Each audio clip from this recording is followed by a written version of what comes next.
Hello, this is Nick Inc., your instructional designer. I wanted to share a quick lecture with you on how to make PowerPoints accessible as a way to improve student access to course materials.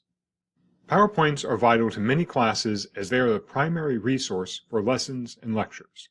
Whether in person or online, PowerPoints are often used to convey information to students during a lecture.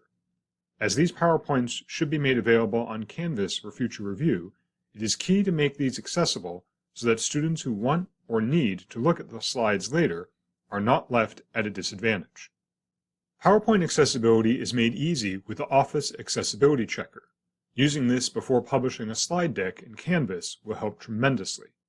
To access the checker, go to the Review tab at the top of the PowerPoint document, and then click the Check Accessibility button. A window will pop up on the right-hand side, which will cover almost all accessibility needs. While this checker is fairly self-contained and self-explanatory, I will cover some of the more pressing accessibility needs in PowerPoint. Though the same accessibility needs apply for color contrast, list, tables, links, and alt text as they do in Word, there are some key differences in PowerPoint brought about by the unique layout the slides take. I will cover some of the main items here so you understand more about how they work and why they need to be checked for accessibility. Do note that the PowerPoint currently on screen is the Office 365 version and may look different from the Office 2019 version. The 2019 version will have an orange band across the top. While mostly the same, some accessibility items may not be checked by the 2019 version, or it offers fewer options to automatically correct them. Keep this in mind in case you are using the 2019 version and it looks a little different. You can upgrade to the 365 version through the CSUF IT software site. PowerPoint differs from Word in that accessibility is framed around the use of slides that are both visually focused and can feature multimedia tools. As such, it is key to note the accessibility needs for how slides are read by screen readers and how students who use them can access the information. Most notable under the Document Structure section are the issues marked Duplicate Slide Title and Missing Slide Title. Slide titles in PowerPoint function like headings in Word, and they act like section markers to help students navigate. When screen readers move from one slide to another, they look for and read the slide title as a heading unique to the slide for identification. Titles, therefore, are important for students to know they have moved from one slide to another. As such, slide titles are needed to clearly identify and differentiate each slide. The Duplicate Slide Title issue notes that two or more slides have the same title and so must change, either in the slide itself or in the accessibility checker. You can edit the title. A good idea is to make either each slide have a completely new title or add more information to a title. For example, two slides are marked as teaching ideas. If I wanted to keep both labeled as that, then adding something else would work. So I could edit the second slide to be Teaching Ideas Part 2, which would be a unique title and would solve the issue. Likewise, the missing slide title issue is a problem for a lack of anything to identify the slide.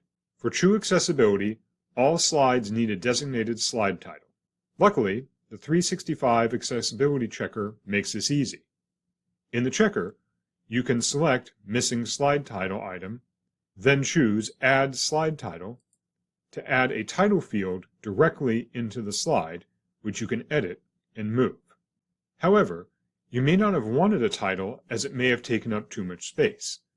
In that case, you can choose the Add Hidden Slide Title option, which will create a title field outside of the slide area. This fixes the problem as screen readers will read it, but it will not appear in presentation mode. Do note that the 2019 version does not give easy solutions to this issue, and so you may have to create and then move a slide title manually to solve this. Two other items that the PowerPoint Accessibility Checker will note are not typically things that need fixing, only review. Another item under the Document Structure section is Reading Order. This item acts as a review for reading order so that each slide takes a screen reader through the proper or most logical path of the items on the slide. This is a small but important step to accessibility, as slide layouts are not always set to the best reading order. When you select the reading order checker, it will show you all slides that need a reading order review. When a slide is selected, you will see the items in the slide arranged in their current reading order. As you see, the order here will start with the picture, then the list, then the title. This likely is not the best path, as the title usually starts a slide, and then the content might be more important than the picture. To fix this, simply click and drag the items so that they are in the right order. In 365, this means the list should be chronological, with the first item on top. In 2019, the order is reversed, with the first item on the bottom of the list going up, so be aware of that. You can also check off items to make them decorative, so that screen readers will ignore them, though this should only be done with images or items that are not important for comprehension. Under the Media and Illustrations section, the checker will flag any video or audio as missing audio or video subtitles. This is misleading, as the checker actually cannot tell if subtitles are or are not present, but is doing this to draw your attention. This is just a reminder that all videos should have subtitles in them, or a link should be given to a transcript. This note cannot be corrected, and so will remain even if the video is fine. As noted, if you follow the accessibility checker, it'll walk you through this and solve most of the issues for you. This more in-depth overview was meant to show you some of the more obscure items needed for PowerPoint accessibility, so you were more aware of them when making corrections on your own. I hope this video lecture helps you to structure your own online courses and gives you the tools to do so. If you have any questions or need help, please email me and I'd be glad to assist. Thank you, and I will see you in the next video.